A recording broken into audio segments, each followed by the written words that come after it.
Syria. একজন মুসলমানের কাছে মক্কা এবং মদিনার পরে তৃতীয় সবচেয়ে গুরুত্বপূর্ণ এবং পবিত্রতম ভূখণ্ড হলো সিরিয়া। কারণ রাসূল করিম সাল্লাল্লাহু আলাইহি সাল্লামের বহু তাৎপর্যপূর্ণ ভবিষ্যৎবাণী রয়েছে সিরিয়াকে কেন্দ্র করে। আজকের সিরিয়ার প্রাচীন এবং ঐতিহাসিক নাম ছিল শাম। এই শামকে কেন্দ্র করে যতগুলো বর্ণনা হাদিসের কিতাবসমূহে পাওয়া যায়, সেই শামের সীমানা অবশ্য আজকের সিরিয়া থেকে বেশ খানিকটা বিস্তৃত এবং বড় ছিল। সিরিয়া, জর্ডান, ফিলিস্তিন এবং লেবানন এই দেশগুলো মিলে ছিল তখনকার শাম। অবশ্য তখনকার শামের সবচেয়ে প্রধান এবং বড় অংশ যেহেতু আজকের সিরিয়ায়, সেই জন্য সিরিয়াকেই সাধারণত শাম বলা হয়। শাম বা সিরিয়ার প্রধান এবং অন্যতম বৈশিষ্ট্য হলো যুগে যুগে আল্লাহ সুবহানাহু ওয়া তাআলার পক্ষ থেকে বিভিন্ন নবী রাসূল যে সারা পৃথিবীতে এসেছেন, তাদের সবচেয়ে বড় অংশ এবং সবচেয়ে বেশি সংখ্যক নবী রাসূল এসেছেন এই শাম বা সিরিয়ায়। শাম বা সিরিয়া এটাই কিয়ামতের ময়দান হবে। কিয়ামতের দিন লোকেরা এখানেই সমবেত হতে থাকবে। এর বাইরেও শাম বা সিরিয়া প্রসঙ্গে রাসূল করিম সাল্লাল্লাহু আলাইহি সাল্লামের আরো অনেক গুরুত্বপূর্ণ মন্তব্য এবং বক্তব্য রয়েছে। সামান্য কয়েকটি বক্তব্য আজ আপনাদের সম্মুখে আমরা পেশ করতে চাই। তার মধ্যে এক নম্বর হলো সহিহ বুখারীতে বর্ণিত হয়েছে, নবী আলাইহিস সালাম বলেছেন, লা তাযালু তায়ফাতুম মিন উম্মতি মানসুরিন লা ইয়াদুররুহুম মান খাযালাহুম হাত্তা তাকুমাস সাআহ। অর্থাৎ আমার উম্মতের মধ্যে একটা বিশেষ শ্রেণী, বিশেষ কিছু লোক থাকবে, একটা দল থাকবে যারা সত্যের পক্ষে লড়াই করতে থাকবে, আল্লাহর সাহায্য তাদের সঙ্গে থাকবে এবং তারা এই সত্যের পক্ষের লড়াইকে অব্যাহত রাখবে কিয়ামত কায়েম হওয়া পর্যন্ত। তাদেরকে যারা পর্যদস্ত করতে চায়, অপমান করতে চায়, ক্ষতি করতে চায়, তাদের কেউই তাদের কোনো ক্ষতি করতে পারবে না। এই হাদিসে নবী আলাইহিস সালাম যে দলটির কথা বলেছেন, যারা সাহায্য প্রাপ্ত হবেন আল্লাহর পক্ষ থেকে এবং যারা অটল অবিচল থাকবেন সত্যের উপরে কিয়ামত পর্যন্ত, যাদেরকে কেউ অপদস্থ করতে পারবে না, সেই দলটি কারা এবং তাদের অবস্থান কোথায় হবে, এই প্রসঙ্গে সহিহ বুখারীতে নবী আলাইহিস সালামের একাধিক সাহাবায়ে কেরামের মন্তব্য রয়েছে, যারা বলেছেন যে এখানে যে দলটির কথা বলা হয়েছে তারা হলেন সিরিয়ায় অবস্থানকারী হবেন এবং এটা হবে কিয়ামতের ঠিক আগ মুহূর্তে। তাবরানীর এক বর্ণনা নবী আলাইহিস সালাম নিজেও বলেছেন আল্লাহর সাহায্যপ্রাপ্ত সেই দলটি থাকবে সিরিয়ায় বা শামে। সিরিয়া প্রসঙ্গে দ্বিতীয় হাদিসটি বর্ণিত হয়েছে সহিহ বুখারীতে। বিখ্যাত সাহাবী আব্দুল্লাহ ইবনে ওমর রাদিয়াল্লাহু তাআলা আনহু বলেছেন, রাসূল করিম সাল্লাল্লাহু আলাইহি ওয়াসাল্লাম ইরশাদ করেছেন, আল্লাহুম্মা বারিক লানা ফি শামিনা ওয়াফি ইয়ামানিনা, অর্থাৎ আল্লাহ আমাদের সিরিয়ায়, আমাদের ইয়ামানে আপনি বরকত দান করুন। এই কথা বলার পরে উপস্থিত লোকেরা বলল, ইয়া রাসূলুল্লাহ ওয়াফি নাজদিনা, আমাদের নজদেও আল্লাহ বরকত দান করুন, সেই দোয়া করুন আপনি। নবী আলাইহিস সালাম তাদের কথায় কর্ণপাত না করে আবারও বললেন, আল্লাহুম্মা বারিক লানা ফি শামিনা ওয়াফি ইয়ামানিনা। লোকেরা আবারও বললেন ওয়াফি নাজদিনা, আমাদের নজদেও। নবী আলাইহিস সালাম তখনও একই কথার পুনরাবৃত্তি করলেন এবং পরিশেষে বললেন, নাজদ সেই জায়গায় তো ফিতনা ফাসাদ হবে, সেখানে তো হত্যা, মারামারি, খুনাখুনি হবে, সেখানে তো ভূমিকম্প দেখা দিবে এবং সেখান থেকে তো শয়তানের শিং উত্থিত হবে, সেখান থেকে তো শয়তানের শিংয়ের আবির্ভাব ঘটবে, বের হবে। এখানে নাজদ বলতে কোন এলাকাকে বোঝানো হয়েছে, এই প্রসঙ্গে মুহাদ্দিসিন ইকরামের বেশিরভাগের মন্তব্য হলো নাজদ বলতে ইরাককে বোঝানো হয়েছে।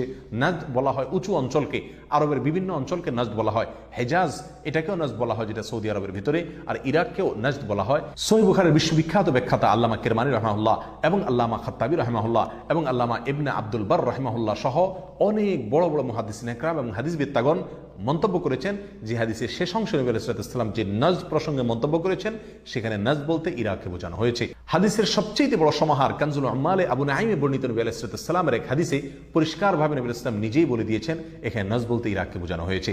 যাই হোক, এই হাদিস থেকে আমরা বুঝতে পারলাম বরকত নবী আলাইহিস সালাম চেয়েছেন আল্লাহর কাছ থেকে এই শাম বা সিরিয়ার জন্য। তাহলে এই শাম বা সিরিয়া এটা গুরুত্বপূর্ণ একটি জায়গা এবং নবী আলাইহিস সালামের কাছে খুবই প্রিয়, আল্লাহর কাছে খুবই তাৎপর্যপূর্ণ একটি ভূখণ্ড। তৃতীয়ত যে হাদিসটি আমরা এই প্রসঙ্গে পেশ করতে চাই, সেটি বর্ণিত হয়েছে সুনানে আবু দাউদে এবং মুসনাদে আহমদে। নবী আলাইহিস সালাম থেকে বর্ণনা করেছেন আব্দুল্লাহ ইবনে হাওয়ালা রাদিয়াল্লাহু তাআলা আনহু, তিনি বলেন যে রাসূল করিম সাল্লাল্লাহু আলাইহি ওয়াসাল্লাম আমাকে বলেছেন, দেখো যখন তুমি দেখবে যে খেলাফত পবিত্র ভূমিতে অবতরণ করেছে, নেমেছে, এসেছে, প্রতিষ্ঠিত হয়েছে, তখন তুমি ধরে নিবে যে কিয়ামত খুবই সন্নিকটে এসে গেছে। এই হাদিসে নবী আলাইহিস সালাম পবিত্র ভূমিতে যে খেলাফত অবতরণ করলে কিয়ামত নিকটবর্তী এটা বোঝা যাবে বলেছেন। এখানে পবিত্র ভূমি বলতে তিনি কি বুঝিয়েছেন, এই ব্যাখ্যা প্রসঙ্গে প্রায় সকল মুহাদ্দিসিন ইকরামের অভিমত হলো নবী আলাইহিস সালাম এখানে সিরিয়াকে বুঝিয়েছেন। আগে এবং পরের আলোচনাকে পর্যালোচনা করলে সেটাই পরিষ্কার হয়ে যায়। সিরিয়া প্রসঙ্গে চতুর্থ যে হাদিসটি আমরা পেশ করতে চাই, সেটি সুনান তিরমিজিতে বর্ণিত হয়েছে।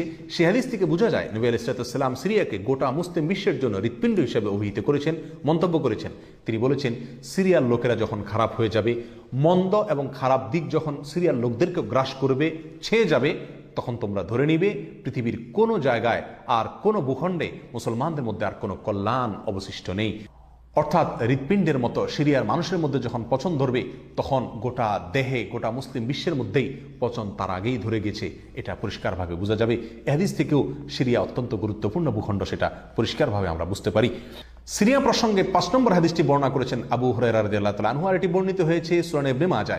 নবী আলাইহিস সালাম বলেছেন, একটা সময় আসবে যখন গোটা বিশ্বে বড় বড় যুদ্ধ বিগ্রহ সংগঠিত হবে, বিশ্বজুড়ে যখন বড় বড় যুদ্ধ দেখা দিবে, তখন মাওয়ালিদের অর্থাৎ নওমুসলিমদের একটি দল আল্লাহর পক্ষে, সত্যের পক্ষে, আল্লাহর দ্বীনের জন্য লড়াই করতে থাকবে এবং তখনকার আধুনিক যত অস্ত্রশস্ত্র এগুলিতে তারা সজ্জিত থাকবেন এবং সত্যের পক্ষে লড়াই করতে থাকবেন।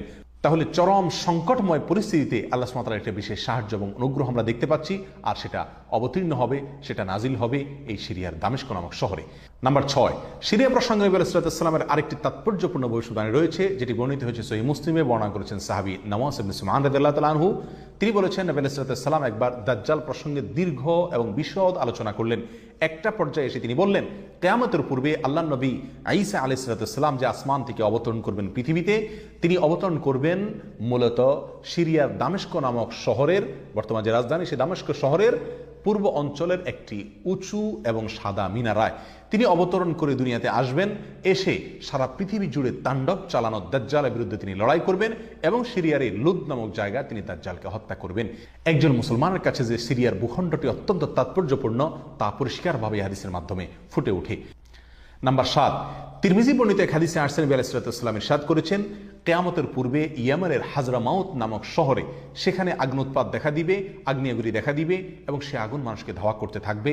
সেই পরিস্থিতি আসলে কিয়ামতের ঠিক পূর্ব মুহূর্তে আমরা কি করব, এই প্রসঙ্গে সাহাবায়ে কেরাম নবী আলাইহিস সালামের কাছে দিক নির্দেশনা চাইলে তিনি বললেন, আলাইকুম বিশাম, তোমরা শাম বা সিরিয়ায় গিয়ে আশ্রয় নিবে। অন্য এক হাদিসে আসছেন, নবী আলাইহিস সালাম বলেছেন, একটা সময় আসবে যখন 3টা জায়গায় একসঙ্গে যুদ্ধ চলবে, সিরিয়ায় এবং ইয়েমেনে এবং ইরাকে। একজন সাহাবী প্রশ্ন করলেন, ইয়া রাসূলুল্লাহ, আমাকে ওই সময় আপনি কোন পক্ষের হয়ে লড়াই করার জন্য নির্দেশ করবেন? নবী আলাইহিস সালাম বলেছেন, তুমি শামের হয়ে অর্থাৎ সিরিয়ার হয়ে তুমি লড়াই করবে, আর যদি সিরিয়া হয়ে লড়াই করার সামর্থ্য তোমার না থাকে তাহলে ইয়েমেনের পক্ষ তুমি অবলম্বন করবে। এই হাদিস একেবারে পরিষ্কারভাবে সিরিয়ার গুরুত্ব এবং তাৎপর্য আমাদের কাছে ফুটিয়ে তুলছে।